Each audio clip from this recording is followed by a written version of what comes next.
אח שלי רונן הוא סוג של תופעה, אופטימיסט להחריד מה שנקרא.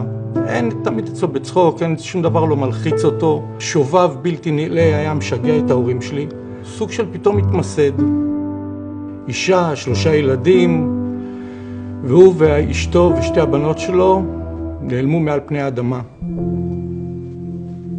ואז בסביבות 12 אני פתאום נכנס לפייסבוק של רונן ואני רואה בסטורי שלו איזה מחבל נתאב מחייך למצלמה ואומר, לא יודע, שיש משהו בערבית, אני פשוט מתפרק באותו רגע.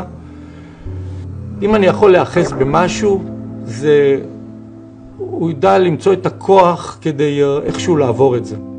בבקשה, תחזירו את אח שלי רונן, את אשתו קרינה, את הבת שלו מיקה ואת הבת שלו יובלי, בבקשה תחזירו אותם הביתה.